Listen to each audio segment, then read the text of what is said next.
உலக மக்கள் எல்லோருக்கும் வணக்கம். கதிரவன் ஜோதிடம் வாயிலாக நான் உங்கள் ஜி கோபால் பேசுகிறேன். இன்னைக்கு பேசக்கூடிய பலன் என்ன அப்படின்னா ஆகஸ்ட் மாத பலன்கள். இந்த ஆகஸ்ட் மாத பலன்களாகப்பட்டது ரிஷப ராசிக்காரங்களுக்கு எப்படி இருக்கும், இதை பத்தி தான் நம்ம இந்த வீடியோல தெளிவாக விளக்கமாக பார்க்க போறோம். நேயர்களே, யாருமே ஸ்கிப் பண்ணாம பாருங்க. அது போக நிறைய பேர் உங்களுக்கு நான் நிறைய வீடியோக்கள் போட்டுட்டு இருக்கிறேன், நிறைய பேர் பார்த்துட்டு இருக்கிறீங்க. நிறைய பேர் பார்த்தது மட்டும் இல்லாம லைக் பண்ணியிருக்கிறீங்க, சப்ஸ்கிரைப் பண்ணியிருக்கிறீங்க. உங்க எல்லாத்துக்குமே என்னுடைய மனமார்ந்த நன்றிகளும் கூட. இப்போ ரிஷப ராசிக்கு இந்த ஆகஸ்ட் மாதத்துல கிரகங்கள் எப்படி இருக்குது அதை பார்க்கலாங்களா?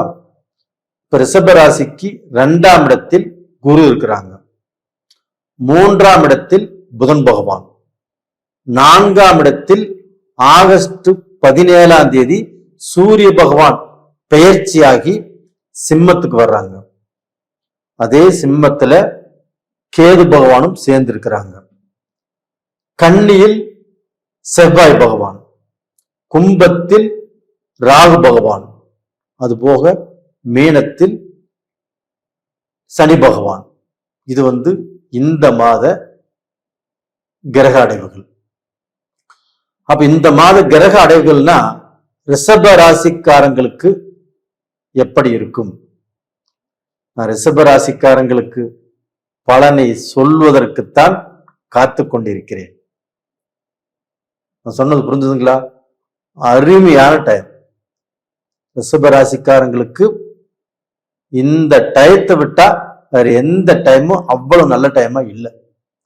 ஏன் சொல்ற அப்படின்னா, உங்களுடைய ராசிநாதன் சுக்கிர பகவான், அந்த சுக்கிர பகவான் குருவோடு இணைந்து 2ஆம் இடத்தில் தனஸ்தானத்தில்.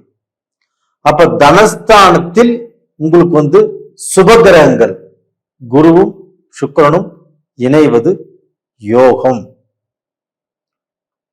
அப்ப இந்த யோகத்தால், இந்த யோகத்தின் பலனால் ரிஷபராசிக்காரங்களுக்கு பணம் எந்த வழியில் இருந்தாவது எப்படியாவது இப்ப வரும். இந்த பணத்தாலதான் உங்களுக்கு பெரும் பிரச்சனை. ஏன்னா இப்ப அடுத்தவங்க வாங்கின கடனுக்கு நீங்க வட்டி கட்டிடுவீங்க. ஏன்னா அடுத்தவங்களுக்கு நீங்க ஜாமீன் போட்டு மாட்டிட்டீங்க. அப்ப பாத்தீங்கன்னா நம்ப கூடாதவங்களை இதற்கு முன்னாடி நம்பிட்டீங்க, நம்ப வேண்டியவர்களை நம்பவில்லை. அப்போ நீங்க உழைச்சு, நீங்க கஷ்டப்பட்டு உழைச்சு சம்பாரிச்சு என்ன பிரயோஜனம்? உங்க குடும்பத்துக்கு உங்களால கொடுக்க முடியல, உங்க குடும்பத்துக்கு ஆசைப்பட்ட பொருளை வாங்க முடியல, உங்க குடும்பம் இன்னைக்கு நிம்மதியாக இல்லை. நீங்கள் உழைத்து உழைத்து உழைத்து ஊராருக்குத்தான் இன்னைக்கு பயன் இருக்குதோ இல்லையோ, உங்களுக்கு எந்த பயனுமே இல்லை. இப்ப நீங்க எந்த பிசினஸ் பண்ணினாலும் எந்த பிரயோஜனமும் இல்லை. இப்ப நீங்க உங்களுடைய அறிவை பயன்படுத்தி, உங்களுடைய திறமையை பயன்படுத்தி, இதற்கு மேலேயாவது நம் குடும்பம் நல்லா இருக்கணும், நம்ம குடும்பம் நல்ல நிலைமைக்கு வரணும், நாம பட்ட கஷ்டத்துக்கும் நாம எடுத்துட்ட உழைப்புக்கும் சம்பாதிக்கணும், அது நம்ம குடும்பத்துக்கு உதவணும் அப்படின்னு நினைச்சீங்கன்னா இன்னையிலிருந்து நல்லா இருப்பீங்க. அப்ப அந்த குருவும் சுக்கிரனும் 2ஆம் இடத்துல இருக்கிறதுனால பணம் வரக்கூடிய வழிகள் சாதகமாக இருக்கும். அப்ப பிசினஸ் பண்ணலாம், ஒரு வேலையில சம்பாதிக்கலாம், உங்களுக்கு ஒரு வேலையில ப்ரமோஷன் கிடைக்கலாம், ஒரு வேலையில ஒரு நாடு விட்டு வேற நாட்டுக்கு போகலாம், இந்தியால இருந்து திடீர்னு வெளிநாட்டுக்கு உங்களுக்கு ஆஃபர் கிடைக்கலாம். இது மாதிரியான வாய்ப்புகள் ரிஷபராசிக்காரங்களுக்கு இருக்கிறது. உங்களுடைய கஷ்டமே தீர்ந்ததுங்க, உங்களுடைய பஞ்சமே தீரக்கூடிய காலகட்டங்கள் இப்ப வந்தாச்சு. அப்ப டோட்டலா பாத்தீங்கன்னா மலேசியா போவீங்க, இல்ல சிங்கப்பூர் போவீங்க, இல்ல சிங்கப்பூர்ல இருக்கிறவங்க மலேசியாவில் இருக்கிறவங்க, ஜெர்மன்ல, ஜப்பான்ல, சுவிட்சர்லாந்துல, யுஎஸ்ஏல, கனடால, ஆஸ்திரேலியால, இன்னுமே எத்தனையோ கண்ட்ரிகள் இருக்குது.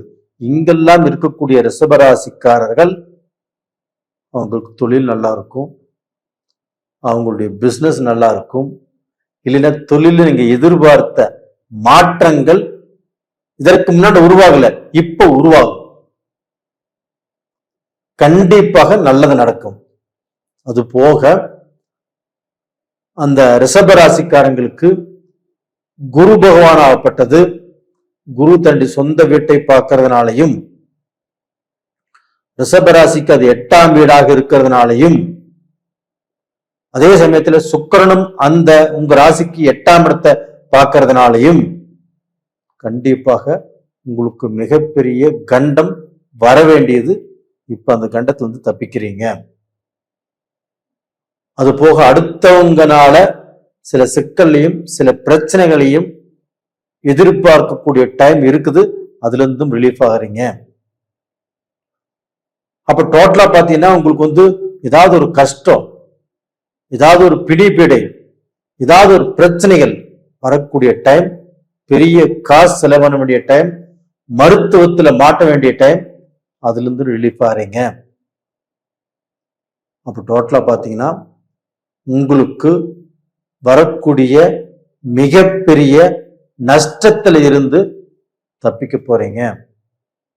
அதே சமயத்துல அந்த குரு பகவான் 9ஆம் பார்வையாக கும்பத்தில் இருக்கக்கூடிய அந்த ராகு பகவானை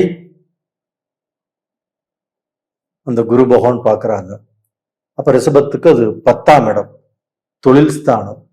அந்த தொழில் ஸ்தானத்தை 10ல ஒரு பாவியாக இருக்கும்னு சொல்லுவாங்க, இருக்கிறாங்க ராகு. அந்த ராகுவையும் குரு பார்க்கிறாங்க. இதுதாங்க அருமையான டைம். இந்த டயத்தை பயன்படுத்தி நீங்க ஃபாரின் போனாலும் சரி, ஃபாரின்ல இருக்கிறவங்களுக்கும் சரி, இங்க இருந்து தொழில் பண்றவங்களுக்கும் சரி, பிசினஸ் பண்றவங்களுக்கும் சரி, வியாபாரம் பண்றவங்களுக்கும் சரி, இது அருமையான டைம்.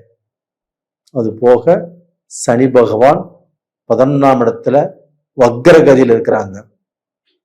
அந்த வக்கரகதியிலிருந்து செவ்வாயை பார்க்கும் போது அந்த செவ்வாயால் கண்டிப்பாக சனியும் செவ்வாயும் பார்த்துக்கிறாங்க. சனி வக்கரகதியிலிருந்து செவ்வாயை பார்க்கிறாங்க. இப்படி பார்க்கும்போது பூமி சம்பந்தப்பட்ட யோகங்கள், கிரயம் பண்ணக்கூடிய யோகங்கள், தொழில் ரூபத்துல நல்ல முன்னேற்றம், இது எல்லாமே நடப்பதற்கு வாய்ப்புகள் இருக்கிறது.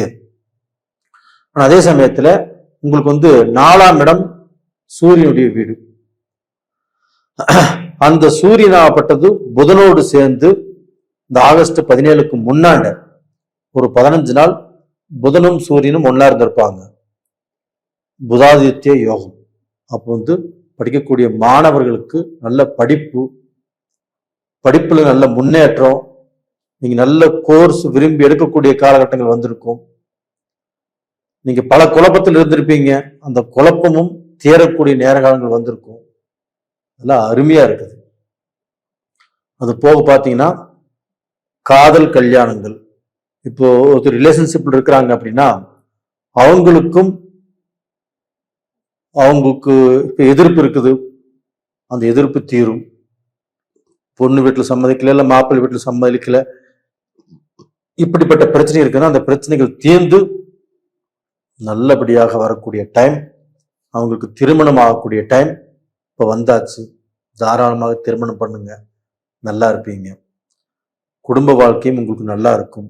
உங்க குடும்பத்திலையும் சுபகாரியங்கள் ஆகும். அது போக ரிஷபராசிக்காரங்களுக்கு, அந்த ரிஷபராசியில பிறக்கக்கூடிய அந்த பெண்கள் இன்னைக்கு வரைக்கும் தன்னுடைய கணவனால் நிறைய கஷ்டப்பட்டுட்டீங்க. கணவர் நம்ம சொல்படி கேட்க மாட்டேங்கிறாரு, எல்லாரும் வேணும்னு நினைக்கிறாங்க. அவங்கனால இவருக்கு பின்னாண்ட கஷ்டம் வருங்கிறது அந்த மனைவிக்கு தெரியுது, இவருக்கு தெரியல. அப்ப அந்த மனைவி அவ்வளவு வேதனைப்பட்டு இருந்தாலும் அந்த வேதனைகள் எல்லாமே இப்ப தீரப்போகிறது. கண்டிப்பாக ரிஷபராசியில பிறந்த பெண்கள் இனிமேல் ஃப்ரீடமாக, சந்தோஷமாக, கணவனே உங்களை பாராட்டக்கூடிய அளவுக்கு, அந்த கணவன் மூலியமாக உங்களுக்கு வந்து ஏதோ ஆடை ஆபரணங்கள் வாங்கி தருவாரு, ஏதோ கிஃப்ட் வாங்கி கொடுப்பாரு. இந்த மாதிரி சந்தோஷமான நிகழ்ச்சிகள் கண்டிப்பாக நடக்கும். உங்க குடும்பம், மக்கள் எல்லாருமே நல்லா இருப்பீங்க. நேயர்களே, இந்த பதிவு பிடிச்சிருக்குன்னு நினைக்கிறேன். பிடிச்சிருந்தா லைக் பண்ணுங்க, சப்ஸ்கிரைப் பண்ணுங்க. இந்த சமயத்துல சுக்கிர பகவானையும் இல்லைன்னா குரு பகவானையும் வியாழக்கிழமை நாள்லையும் வெள்ளிக்கிழமை நாள்லையும் வணங்கி வாங்க. கண்டிப்பாக உங்களுடைய பிரார்த்தனைகள் பலிக்கும், நல்லா இருப்பீங்க.